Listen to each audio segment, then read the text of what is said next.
Salve, salve! Coisa boa estar com vocês. E hoje é um dia também muito especial, porque tem uma amiga do coração que vem aqui para me dar honra de estar presente aqui hoje. Muito tempo que a gente se conhece, pessoa amiga da família. E eu gostaria só que se ela se apresentasse, Inéria, e vamos falar hoje sobre livro mais do que qualquer outra coisa. Inéria Scarpelli, sobrenome.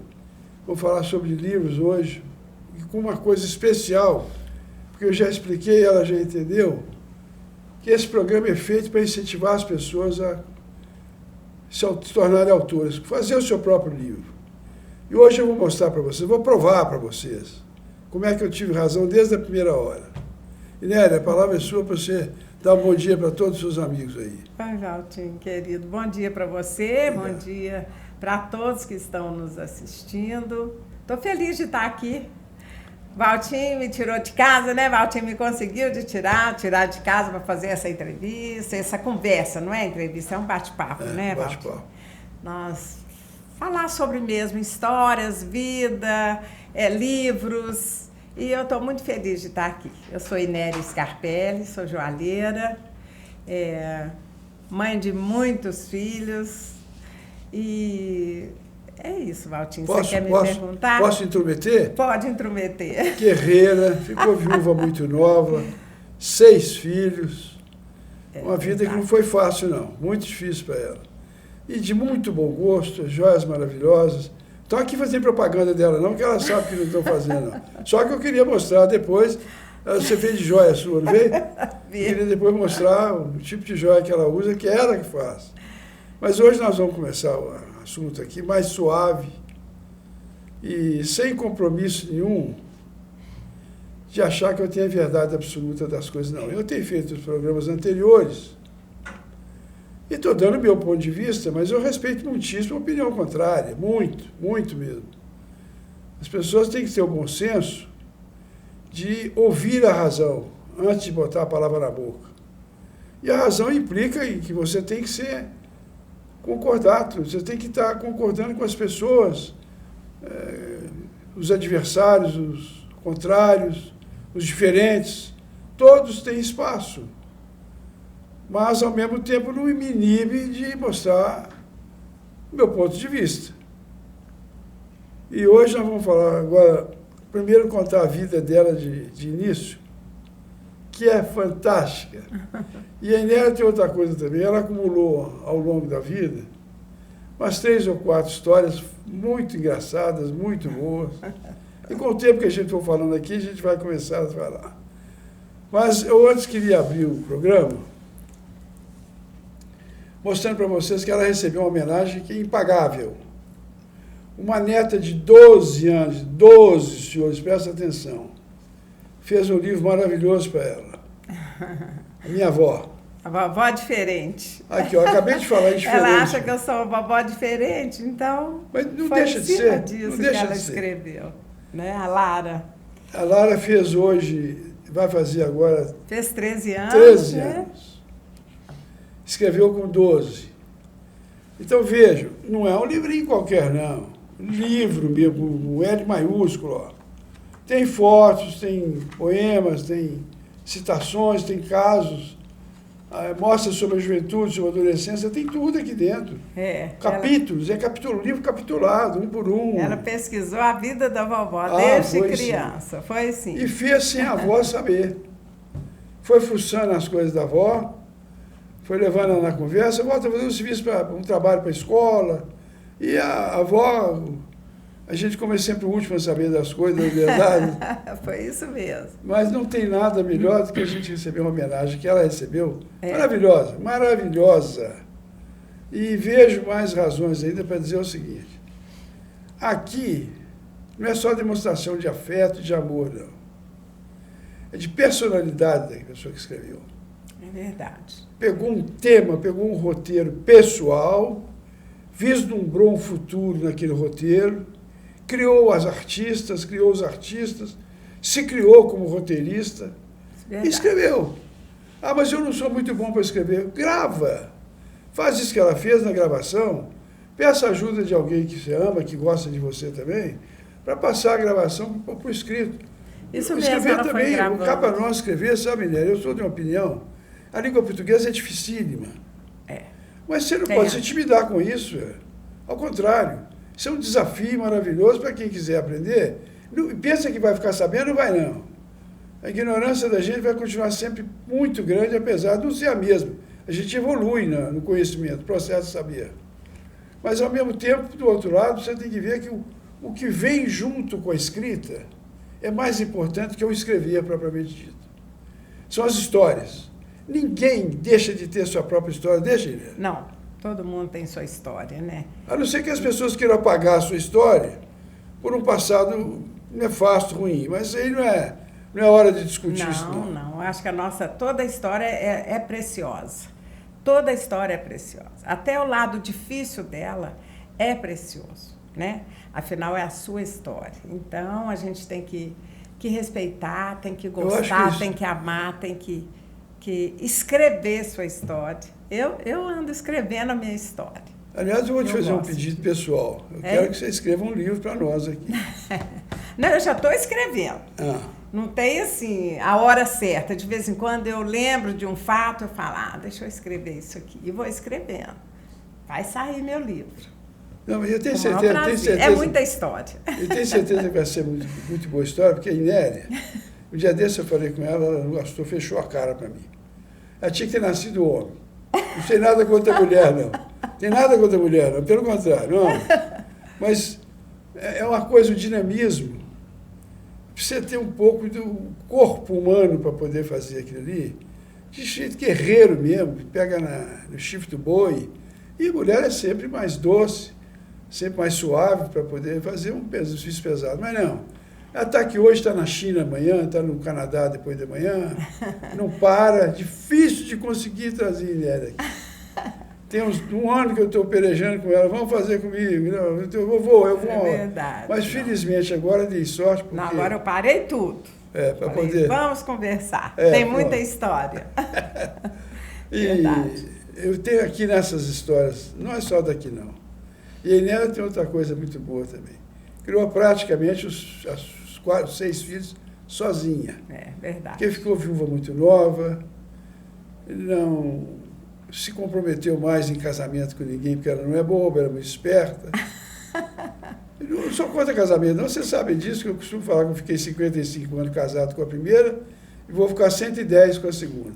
Ela que fique firme no aí. Não, mas eu tive dois casamentos e depois, agora eu estou assim, a minha mãe falava que era casamento, quem ama com fé é casado. É namoro, união estável, essas coisas assim, né? Então, vou começar aqui agora pelo primeiro negócio. Você sabe que a vida dela, ela que vai contar um pedaço aqui, como é que começou. Ela é neta e filha de padeiros. Verdade. No interior de Minas. Quem morou no interior, como eu já morei, que ela morou, sobretudo quando é criança, sabe o que o pão representa na família, o que ele representa na manhã da família. É verdade.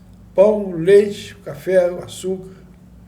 Eram coisas muito humildes, muito simples, mas que eram sinais de vida, de prosseguimento, de aguardar um dia seguinte. E a padaria sempre foi uma coisa, na minha vida pelo menos, extremamente prazerosa de enxergar, de ver, o cheiro da farinha. É verdade, o cheiro, aquelas receitas inusitadas, porque o meu pai, ele era um cientista de panificação. A gente era do interior, viemos de Luz e mudamos para Divinópolis. Em Divinópolis, ele era assim, o papa da panificação. Até hoje, muitas pessoas em Divinópolis falam, olha, o seu pai foi dinâmico, foi extremamente dinâmico, ele e minha mãe, em padaria. Inclusive, o pão sovado que todo mundo aprecia hoje, a receita dele foi o pão São José do meu pai. Porque a gente tinha a padaria São José, papai era José Maria. E esse pão São José era tão fino, assim, era um pão era uma massa folhada. Na verdade, o pão sovado é uma massa folhada. E o papai é que deu origem a esse pão maravilhoso, que hoje é o pão salvado. E isso me deixa, assim, super orgulhosa. Muito mesmo. E muito nova ainda, quando a Vilvia chegou... 36 anos. É, muito nova, meu muito marido menina. Eu tinha estou com 80, você imagina. 36. Não sei nem o que eu fazia quando eu tinha 6 filhos, 38 né? anos. Aí realmente não foi. Quando Inélia ficou viúva com 38 anos, 36 anos, foi procurar uma forma de educar os filhos sem precisar de nenhum tipo de subserviência. Com autonomia, com altivez, com ética, com moral, com respeito. Sabe por quê? Porque tem berço. Lá atrás do padeiro, com a mãe padeira, aquilo ali a gente não compra em loja. Quando a gente tem, tem. Quando não tem, precisa suprir com alguma outra coisa, porque não vai achar de novo, não. Aí, quando você saiu de lá da padaria, quando você saiu da Vilvias, o que você foi? Depois que eu fiquei viúva, eu comecei a pensar numa forma diferente para sustentar meus filhos, porque realmente 6 filhos são 6 histórias, são 6 despesas, são 6, é muita coisa. 6 livros. Então eu comecei, né? Fala assim, cada filho é um problema? Não, cada filho é uma história. Então eu comecei a mexer com joias, comecei a trabalhar com joias de prata, comecei devagar a trabalhar com o ouro. E eu tive um crédito de uma pessoa que eu admiro demais, eu tenho o maior carinho para ele, que é o Ivo Azevedo. O Ivo Azevedo, dá séculos, ele abriu as portas da século para mim. Isso me deixou, assim, muito tranquila. Conta para mim essa história que você me deu. Conta para o pessoal como é que foi o encontro com o Ivo. Foi porque eu soube que as minhas clientes começaram a querer, a exigir um pouco mais do que a prata, você não vende ouro e tal. Aí eu fiquei sabendo que existia uma fábrica de joias que era há séculos e eu fui. Bati na porta, né, da século, sem indicação nenhuma. Cheguei e fiquei vendo tudo lindo, que bonito, ai que bonito. E o Ivo estava assim, perto. Aí ele falou, você já trabalha? Eu falei, estou começando, eu quero trabalhar com joias. Aí ele falou, o que você está pensando? Eu falei, não sei, o que é, como é que é o crédito, como é que não é. Ele falou assim, olha, estou confiando em você. A loja é toda sua, pode escolher tudo que você quiser. Leva, vende e depois me paga. Eu falei, que isso, eu nem me conheço, mas foi assim uma coisa à primeira vista, uma confiança. Mas depois eu descobri ao longo do tempo que esse negócio é a confiança, o negócio de joia é tanto a gente com a cliente, como o fabricante com a gente. Hoje a gente fabrica, hoje o nosso negócio tomou outra direção, que a gente fabrica o nosso produto, as nossas joias, a gente cria. Então, mas até hoje, o mercado é assim. Eu já fui a quantas feiras no exterior, né? Itália, Suíça, Hong Kong. E a gente começa a conversar e eles falam, pode levar, ou se não, pode apreciar, pode tudo. E a gente fala, mas nem me conhece, né? A gente é assim mesmo, é a confiança. Então, a gente trabalha com a confiança. E o que acontece se você hoje quebrar a confiança? Acabou, né? Você quebrou a confiança. Em qualquer negócio é assim. A confiança, aquele poder que a pessoa tem de agradecer a confiança que te dá, né? Se te deu aquela confiança, você agradece, age da melhor forma possível, porque a hora que quebra, acabou. Você não compra mais, você não participa mais daquele círculo de negócios e pronto. Então, é assim. A joia, a gente para o cliente, a gente para a pessoa que me vende o brilhante, que vende o metal, é assim, é a confiança. É muito bonito de ver, de mexer, a gente fica feliz com isso. E você sabe que eu chamo isso, mais que confiança, eu chamo isso de fidúcia, sabe?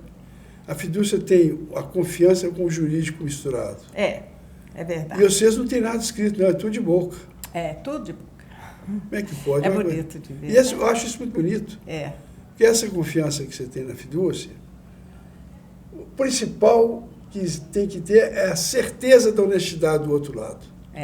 Parte a parte. E você sabe que não está comprando uma joia vagabunda. E você vai vender sabendo Que vai entregar o dinheiro para ele. E que é uma confiança muito grande, e isso dá para a gente tranquilidade no trabalho, né? Mas, então, hoje a gente trabalha muitos anos já, aliás, há alguns anos que a gente trabalha mesmo com nossa produção, a gente cria. Agora, por exemplo, nós lançamos a coleção do hipismo, que a gente gosta muito de trabalhar no meio hípico. Então, nós resolvemos criar a coleção do hipismo. Tem diferença, sim? E as crianças, as próprias amazonas, né, do hipismo, duas, por exemplo, que são grandes amigas nossas, elas criaram, nós desenhamos e produzimos a joia. Então, ficou muito bonita a coleção. Da Viviane Miranda e da Maria Fernanda. Então, ficou Mafê e Vivi. É uma coleção nova do hipismo. Daqui de Belo Horizonte ou São Paulo? São Paulo, né? A gente está trabalhando em Belo Horizonte e São Paulo, né? Aqui tem as hipismo? Filhas, hein? Aqui em Belo Horizonte tem hipismo? Eu não sei se... Tem. Tinha antigamente, tem. não Aqui sei. também tem, mas aqui a gente não trabalha aqui nessa linha do hipismo. Trabalhamos em São Paulo. Vamos continuar. Então, vamos. Agora, o que você tem para falar sobre esse livro, na gratidão que você tem com sua neta, e a alegria que te dá? Não é alegria, não. O conforto espiritual que a gente ganha com um negócio desse. Isso é um presente maravilhoso. Foi inesquecível, né? Foi inesquecível, que aqui ela foi um presente feliz aniversário para minha amada vovó, com muito amor e carinho. Então, ela fez esse livro para me presentear nesse aniversário, né? E sabe o que eu achei interessante? Ela escreveu assim: toda criança precisa de uma dose de vitamina V de vovó para crescer confiante e cheia de lembranças preciosas. Então, ela colocou essas lembranças preciosas aqui. Desde a minha infância, juventude, como que foi o namoro, como que foi o casamento, como que foi depois, como que foi os filhos. Então, assim, ela fazia entrevistas comigo, falava: vovó, vamos conversar mais. Aí fazia uma entrevista, vinha um fim de semana, vinha outra, e foi. Depois falou: eu quero ver suas fotos. Arquitetando a traição. Foi tudo a traição. Uma delícia de traição, mas foi muito bom, gratificante. E tem alguma coisa especialíssima no livro que você queria fazer a questão de levantar? O que era? De especial? Fora porque o livro todo é especialíssimo. É tudo especial demais, né? É tudo especial demais. Ela chegou a ter conhecimento dos seus pais? Hein? Chegou a ter conhecimento dos avós? Não conheceu meus pais. Também é querer muito, né? Né? 11 anos, 12 anos. Pais, né? Mas é interessante porque eu fui sempre assim, uma criança que gostei muito de tudo. Eu era animada, eu era festeira, eu fui uma adolescente que participei muito de atividades na minha adolescência em Divinópolis. E ela achou muito engraçado: vovó, você foi tanta coisa, desfilava, participava de concursos. Você já concorreu para Miss? Não, para Miss não, porque aí eu casei muito nova, eu já estava quase. O marido já não deixou você ir. José Alonso, lá de Divinópolis, falou: agora é o concurso de Miss. Aí meu marido: não, vamos casar. Não, mas era desfile assim, né? Rainha de estudante, rainha da primavera. E a Lara achava muito interessante. Ela falava: vovó, mas você era danada, participava de tudo. Eu falei: mas a vida de interior, né? A vida de interior permitia isso. A gente tinha essa alegria, tinha muitos amigos, e a vida social era intensa. Você sabe que era muito interligada com família, o espírito de família. É verdade. A social não tinha periferia, não tinha centro. Cidade do interior é um uno. E tem aquelas menores, então, que você põe a primeira, a segunda, a terceira do carro, você já está fora da cidade. A vida aí todo mundo conhece. Há um certo patrulhamento. Eu acho que havia um certo patrulhamento da gente. Mas não tinha maldade, não tinha malícia, não tinha... Não. Aliás, não tinha droga para começar. Não tinha nada disso. Era uma vida muito tranquila. Muito pura. A gente ficava até à noite na rua, sentava na calçada, tocava violão e não acontecia nada. Tinha um horário de ir para casa, né? Tinha. Cedo. É. 8 horas. Era o máximo. O italianão também, o italianão ficava bravo. Não, italiano na minha família era meu marido, né? Era o Ronaldo, que era família Scarpelli. Ele que era da família Scarpelli. Escuta, na sua visão de essa menina não vai parar mais de escrever, não vai? Não vai, não. Não vai, não. Ela gosta, ela escreve bem. Você quer que eu te fale? Mas ela é menina, mas não, já é uma adulta. Já é. O que é essa percepção da vida de fazer? Pensa. Você pode saber que você é uma avó de adulta. É verdade. Não estou te envelhecendo, não, só estou te falando que é verdade. Mas é verdade. Ela pensa como adulto. E ela vai continuar escrevendo, tenho certeza. Né? Vamos mudar um pouquinho de assunto agora. Na profissão, qual a maior alegria que você teve? Quando as minhas filhas começaram a trabalhar comigo, aí eu fiquei feliz, porque eu vi que ia ter continuidade do meu trabalho. E todas as 3 filhas, os filhos homens dirigiram cada um para outra área de trabalho, mas as filhas mulheres, apesar de cada uma ter uma formação diferente, uma é veterinária, a outra fez contabilidade,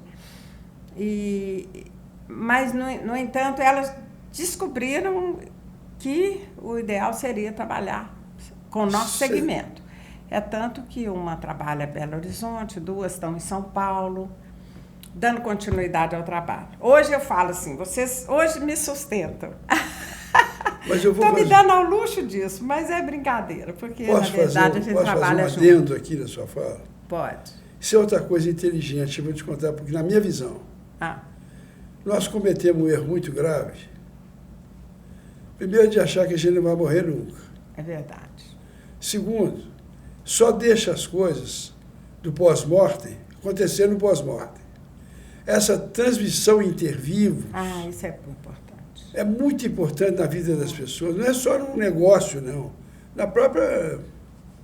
No próprio quinhão da família, as pessoas não podiam morrer para entregar nada, não. Eu acho que tem dentro da lei uma coisa maravilhosa, que é do direito romano, põe usufruto guardado para a pessoa, mas fica com a transmissão pronta. Para evitar que haja um condomínio, um pós-mortem. É verdade. O condomínio é a mãe da discórdia. Você pode olhar, toda herança tem... Porque além do mais já está agregado um sangue que não é seu sangue, é um genro, uma nora. Eu amo os meus genros e minhas noras, meu genro e minhas noras. Mas é sempre uma pergunta, uma indagação que você não pode responder de prévio. Você tem que esperar correr a vida para poder fazer. Essa continuidade. Então você já sabe, agora você já sabe, suas filhas são suas patroas hoje. É verdade. Hoje eu auxilio, elas são dinâmicas, elas tomam a frente e eu estou dando todo apoio. Isso me deixa muito tranquila. São danadinhas. E elas estão criando sua marca, né? Cada uma tem sua marca. Dá para ficar rico? A gente trabalha isso. Muito para ficar tranquila, né? Para ter uma velhice tranquila, que eu acho que isso é o mais importante. Velhice a partir de quantos anos? Eu não sei, porque eu ainda estou longe disso. Eu estou com 81. Eu tenho certeza. Eu estou com 81 longe. E não me considero velho, não. Sou Nem novo. eu. Então, eu espero que quando eu precisar, eu vou estar muito tranquila. Tá bom. E decepção pesada, teve alguma? Não. Tive decepção, sim. Difícil não ter, né? É difícil não ter. Sociedade heterogênea. E a gente tem decepção. É triste pensar que a gente tem com pessoas muito próximas da gente, né? Você sabe por quê? Eu tive uma decepção com a pessoa muito próxima. Mas, assim, a gente tem que dar o perdão, primeira coisa, né? Isso é importante. Eu tive gratidão pelo tempo que essa pessoa conviveu na minha vida e eu tive também esse privilégio de dar o meu perdão pessoal, porque guardar mágoa só dói o coração, né? Nós já fizemos um programa sobre perdão aqui. Você fica com 2 fardos na cabeça. Terrível. A dor do sofrimento que você sofreu e o peso que você tem, que dá uma impressão que não é, mas não chega a ser, no fundo, ódio. Quando você perdoa, Muito. Você descarrega isso do seu ombro. Descarrega. Eu acho que é por aí. Fica aliviada a vida, Coisa né? muito... as pessoas tinham que aprender e ter essa noção do tanto que o perdão faz bem a gente. Você falou em amigos, que somos amigos, mas tem uma razão disso aí, sabe? Um dia desse aqui também, uma pessoa que veio, me disse, o inimigo não chega perto para passar a perna na gente. Isso é triste. Não é? É. Mas se você for pensar, Mas é verdade. só quem passa a perna na gente é só quem tem, não vou dizer amizade não, mas quem tem proximidade. É. O de fora não chega. É verdade, mas graças a Deus eu tenho assim um vínculo de amizade muito que me dá muita alegria. Eu tenho amizade intensa com as minhas coleguinhas de escola. Até hoje. A gente encontra sempre, viaja junto. Você se lembra do nome da sua primeira professora? Lembro da dona Edna. Isso é coisa linda, né? De Divinópolis, A minha dona Ilka, coisa eu acho linda de vez em quando me lembrar da dona Ilka. Ah, pois é, eu lembro dela assim como se fosse hoje. Vamos continuar mais uma coisinha boa aqui agora. E coisa engraçada na sua vida, tem alguma? Posso contar umas certas confidências aqui? A Inélia tem uma coisa muito interessante, ela é muito extrovertida, ela fala... Tenho. E outra coisa, sabe que é ética. O que tem que ofender os outros, ela não fala, não. Mas as ofensas que nós estamos dizendo aqui agora são ofensas que ela recebeu por culpa dela mesma, porque ela mesma conta. O bom motorista, mas como todo bom motorista, quando tem muita confiança, passa no excesso da confiança. Como é que é a história do soldado lá? Do guarda. Do guarda. Aí eu tive duas histórias interessantes com o guarda. Uma foi, eu fui levar minha irmã na rodoviária e o guarda me parou. Eu deixei na rodoviária, o guarda me parou. Quando eu vi o guarda, eu falei, meu Deus, sem lenço, sem documento, sem bolsa, sem nada. Aí baixei o vidro, olhei para ele e falei, só foi sem sorte. Não tenho nada, nem um documento, nem nada. Ele falou, eu que fui sem sorte, tá bom. Ele falou, vou te dispensar, porque eu tive que rir desse que eu fui sem sorte. Pode ir embora, eu tô prendendo aqui, é ladrão. Esse foi o primeiro mico. Aí ele me leva, esse foi o primeiro mico. E o segundo? O segundo, eu estava naquela fase intensa de trabalho, também com guarda. O sinal fechou ali na Afonso Pena, eu parei o carro, o guarda bateu no vidro, eu baixei o vidro e falou, parabéns. Eu falei, não sei por que, seu guarda, mas muito obrigada. Ele falou, por quê? Conseguiu enxergar que o sinal fechou, tá com a agenda no colo, tá com o telefone no ouvido e ainda parou, ainda fala que ainda tá achando graça de eu falar parabéns. Eu falei, seu guarda... Você quer prender, ele falou, multa. Claro que ele me multou, né? O parabéns é porque eu consegui parar. Desbastou a fortuna. Pensa só. Agora, mais de todas elas, é fora do... Até a avó dela, fantástica. Essa história. Você está lembrando dessa história? Eu tenho umas histórias engraçadas, por isso que as meninas, minhas filhas e as amigas falam assim, você tem que escrever um livro, porque tem uns episódios. Não, esse episódio é da vovó. A vovó Filomena italiana, todo domingo a gente tinha que rezar o terço de manhã, na casa da vovó Filomena, que era do lado da casa da minha sogra.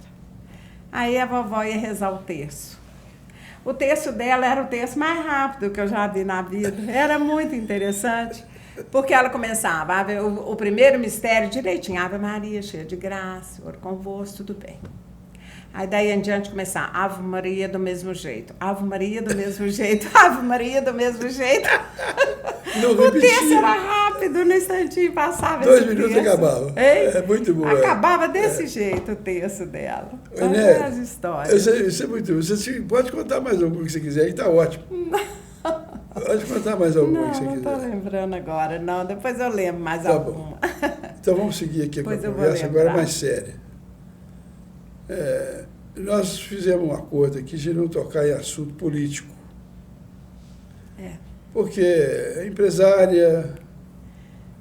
Mas eu sou um sujeito com 80 anos, já disse para vocês, eu estou livre para falar o que eu penso. E não quero ofender ninguém, tem mais essa. E já disse para vocês que dentro do meu própria família tem muitas pessoas que não comungam do mesmo pensamento, que eu acho muito normal. Normal. Eu só sinto profundamente que, durante toda a minha vida, eu nunca tinha visto essa cisão da alma. Já vi por causa de futebol, por causa disso, de política mesmo, mas era partidária no sentido de, no interior, você está a favor de um, você é contra o outro. Você está a favor desse, você é contra o primeiro.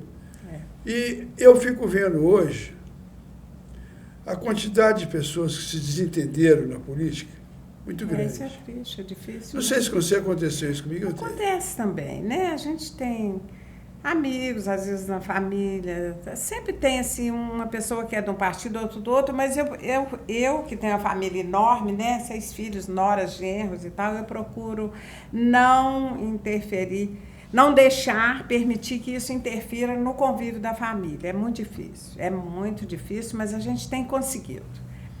Respeitar, né? Tem que haver. Um partido, o outro é o outro. Isso acontece mesmo, acho que não tem nenhuma família que não tenha esse, mas é que dá dó, tá tudo tranquilo. Na minha família a gente conseguiu. Eu estou percebendo aí fora que, ao contrário da sua, a grande maioria está partida no meio. Está partida. É triste, né? Eu acho triste porque eu já falei que segunda-feira, encontrei com 2 amigos ontem que são contra o meu ponto de vista. Segunda-feira acaba isso. Um falou comigo, não, você é meu inimigo o resto da vida, de brincadeira. Porque eu falei que eu vou fazer uma festa, um churrasco. Os meus amigos que votaram comigo levam carne e cerveja. Os que votaram contra não precisam ir, não. Sabe, é para reconciliar. Mas é brincadeira. Às vezes eu converso até com minhas netas, eu falo, olha, meu parecer é esse, me dá o seu parecer. Ou falo com o meu filho, olha, eu estou pensando dessa forma. Me fala como que é a sua forma de pensar, porque a gente gosta até de saber como que a outra pessoa pensa, né? Então, nós conseguimos fazer isso sem interferência de discussão, né? Então, foi uma conversa amigável. Estamos nesse ponto. Isso é muito bom. Você sabe que eu era advogado de uma pessoa, meu compadre, e separou-se. Muito religioso, muito católico, que foi procurar um bispo aí, pediu para ir junto. E eu fui, e junto ao bispo tinha um padre secular comum. E o bispo falou com ele, mas, fulano, você precisa perdoar de início mesmo. E o perdão tem que ser muito generoso. Aí o padre estava do lado, estava assim, senhor, desculpa, mas eu vou interferir aqui. Mas tem que ser racional. Se você fizer da boca para fora, não resolve. Você tem que botar seu coração na frente. Verdade, né? Se você não puser o coração na frente, acho até que é uma falha muito pesada, porque vira hipocrisia.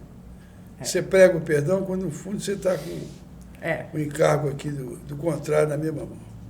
É verdade. Mas aí eu estava dizendo para você dos meus parentes de casa, gente que eu amo, viu? Não é que há desavença, não, nunca houve nenhuma. A gente consegue, Eu disse a ele o seguinte, não faz muito tempo, eu os levei na Praça da Liberdade para acompanhar meu ponto de vista político. Os últimos 10 anos, vamos supor. Panela, com bandeira, com diabo a 4. E eles do meu lado. Sabe onde é que eles passaram a ficar contra meu ponto de vista? No ingresso da faculdade. Aí eu acho que a responsabilidade é de uma luta política. Essa cisão está aparecendo, não é por causa da ideologia, não, é a luta política dos grupos que estão se degladiando. Tá sim. Você vê que a tolerância diminuiu muito das pessoas. A paciência com os outros praticamente acabou. As pessoas não estão tendo mais paciência sequer para ouvir a nossa demanda, para ouvir o seu ponto de vista.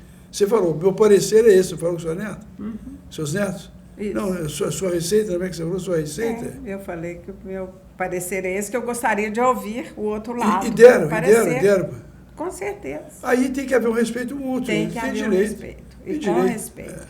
Aí termina, porque normalmente a gente faz isso por WhatsApp, né? Eu falo, isso assim, aí eles falam assim. Depois termina assim, vó, te amo também, viu? Como aí, diz aquilo ali, foi só uma conversa. O amor continua, não podemos deixar interferir. Tem que ser assim, não pode ser do contrário. Segunda-feira é um mundo novo. Não sei qual seja. Segunda-feira é um mundo novo. Que Deus nos abençoe, nos proteja e nos dê a melhor opção, né? Mas vai dar. Se tiver que ser, a gente tem que respeitar e vamos ver, né? O que vai acontecer. Queria te pedir mais uma coisa grande. Um dia desse você me convidou para comer uma sobremesa na sua casa. Isso aí vocês não estavam na conversa, não, mas eu vou fazer aqui hoje. Pois é, foi mesmo. Eu comi uma sobremesa que é casca de doce de... Foi doce de casca de limão capeta. A gente fala limão capeta, porque eu sou do interior, né, gente? É limão capeta mesmo? Laranja capeta, limão China também, chamava China. Eu faço mesmo. Um doce maravilhoso do limão capeta. Aí, você gostou? Fala se você não gostou. Muito bom, muito bom. Aí, por isso que eu estou fazendo. Não estou sendo egoísta. Eu vou. Mas tem que me dar para depois, não, porque aqui acabou. Você não vai... Acabou. Tem que esperar a época desse limão, né? Porque não é o ano todo que ele dá. Você sabe que você vê, mas tem que ver muito. Tem lugares que você tem ele, né? O ano inteiro, mas normalmente ele tem que ser bem cuidado para ele dar o ano inteiro. Explica devagarzinho, pede aí, quem tiver vontade de aprender. Pode. Pera um pouquinho. Eu dou receita. Mas é bom ver fazer. Mas não, ela está querendo quiabar aqui, não vou deixar, não. Não, eu dou receita, eu falo como é que faz. A mamãe falava assim, um prato de açúcar. E eu errava a receita e falava, mamãe, você que é bobo. Porque eu te dei, mas que tamanho que é esse prato de açúcar, mãe? Desse tamanho, conforme for, não é? Então hoje você vai dar uma receita para mim que fala, meia dúzia de limões ou mais? Eu tenho que fazer muito, eu faço com 60 limões, porque todo mundo quer, a hora que fica sabendo que eu vou fazer o doce limão capeta, todo mundo quer. É um ritual, porque eu gosto de fazer assim, ao ar livre, porque o sumo cheira muito, né? Você tem que ralar no ralo bem fininho, aquele limão, corta ele em 4, tiro o miolo. O miolo eu não jogo fora, porque é uma futura caipirinha maravilhosa. Eu congelo, eu espremo aquele limão e congelo com açúcar e deixo na geladeira. À medida que precisa, você vai lá, coloca uma cachaçinha. É bom com cachaça? É ótimo. Bom, eu sou suspeita, que eu gosto muito de uma cachaçinha. Mas aí, depois que ralou, tirou o miolo, essa casca ela vai ficar de molho na água uns 4 dias, mas trocando toda hora que a gente lembra. 3, 4 vezes por dia tem que trocar a água para aquele sumo do limão capeta vai expelindo o sumo, né? Então, depois de 4 dias, a gente vai cozinhar aquela casca e põe o açúcar e vira a calda. Você está fazendo igual a mamãe. Quanto de açúcar? Não é... Isso, a gente que está acostumado a fazer essas coisas, a gente não faz receita assim, 1 quilinho disso, 1 daquilo. Eu ponho açúcar, mistura ali, vamos dizer que para 60... Vou botar 6 limões. Não, 6 não, bom, é muito pouco. Então, vamos pôr 20 limão, você vai colocar... 1 terço. Você vai fazer uma calda com 1 quilo de açúcar. Você faz a calda separada? Eu gosto de... Primeiro eu cozinho essa calda, essa casca, sem açúcar nenhum, para ela dar uma amaciada. Aí eu já jogo o açúcar e deixo ali cozinhar. Vai virar calda? Vai virar uma calda. Mas tem um detalhe que eu gosto de fazer, que quase ninguém faz, é um segredinho. Esfriou nesse dia que você fez, no dia seguinte eu ponho para ferver de novo, para entranhar mais o açúcar. Aí fica divino.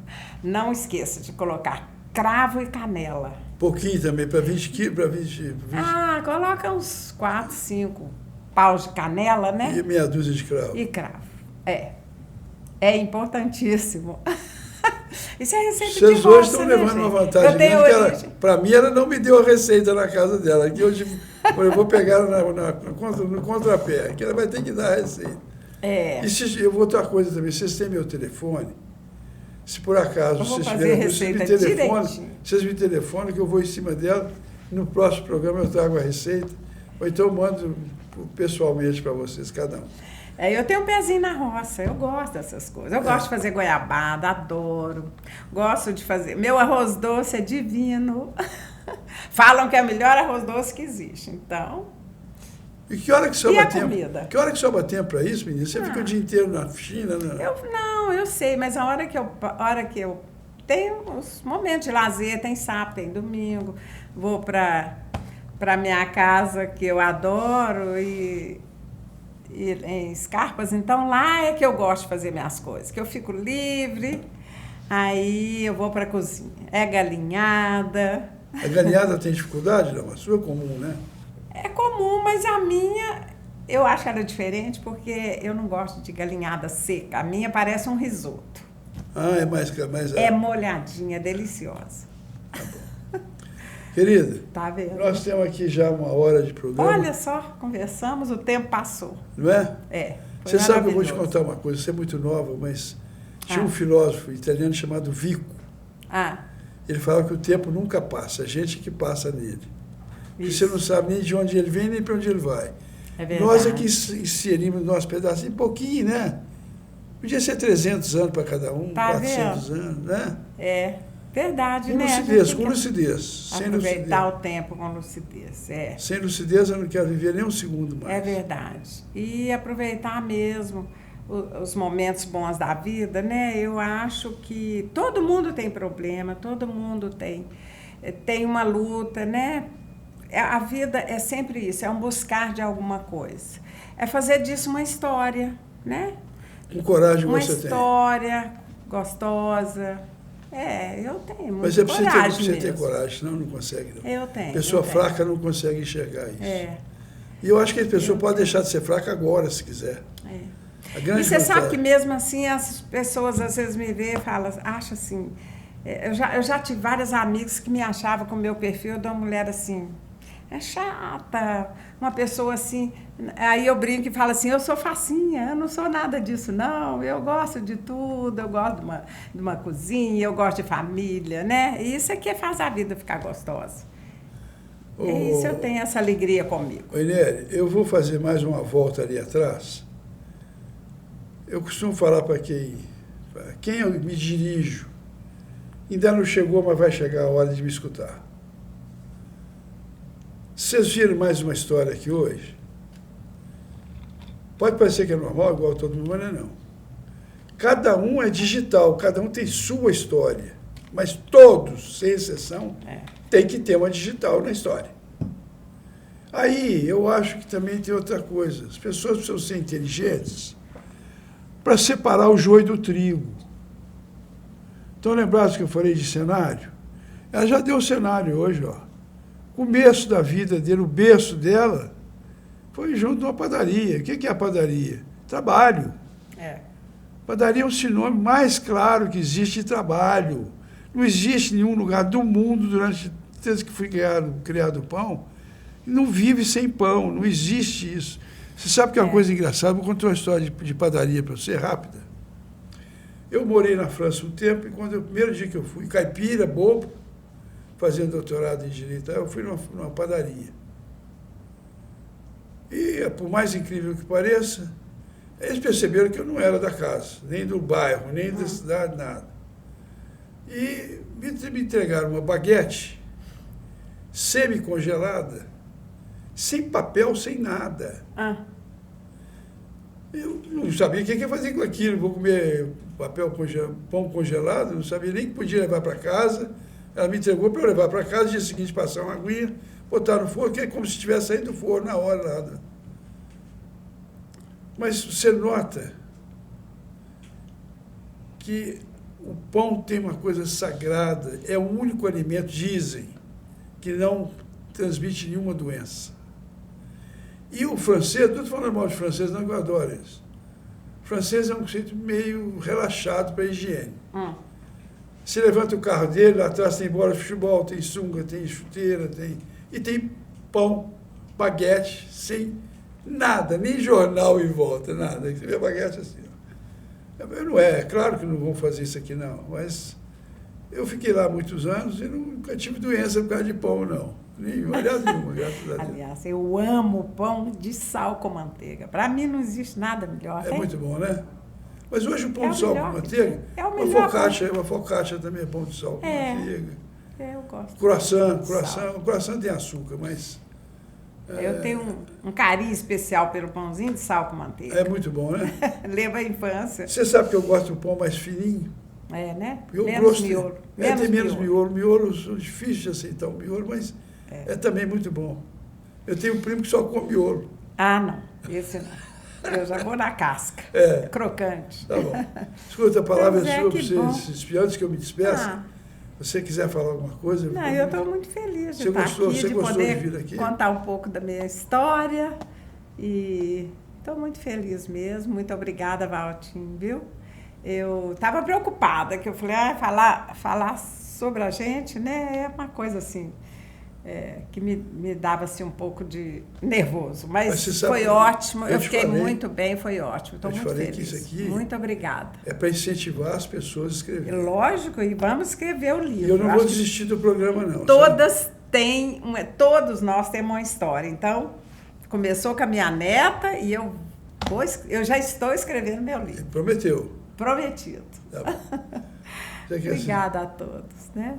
Senhores, até a próxima. Muito obrigado pelo carinho.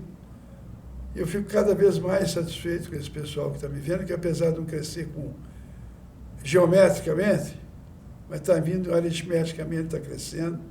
O que eu quero é isso, que as pessoas entendam que o nosso objetivo é só incentivar as pessoas, procurar o processo de conhecimento, o processo de saber, sobretudo revelando o que a cabeça deles pensa. Cria o seu roteiro aqui, vocês viram hoje, uma criança de 11 anos com um roteiro novo. Ela tem um roteiro maravilhoso. Acabou não mostrando a joia dela, eu gostaria que ela... Não, você mostra pelo menos um aí, ó. O anel, ó, esse anel que maravilha. Com esse anel, quando ficar verde, você me der de presente? Pode deixar, fica tranquilo. Então, de modo que continuo no meu propósito de convidá-los a participar, criar o seu altarzinho em casa para você escrever, se possível, no mesmo horário. O melhor horário que tem é de manhã cedinho, quando a gente levanta mais cedo que os outros. A cabeça fervilha de ideias. Se você quiser capturar essas ideias e botar no papel, é a coisa mais fácil do mundo. Não precisa ter muita coisa a não ser coragem, discernimento e bom senso, no sentido de aproveitar. A pior ideia pode saber que ela é melhor do que nenhuma ideia. Muito obrigado, até a próxima.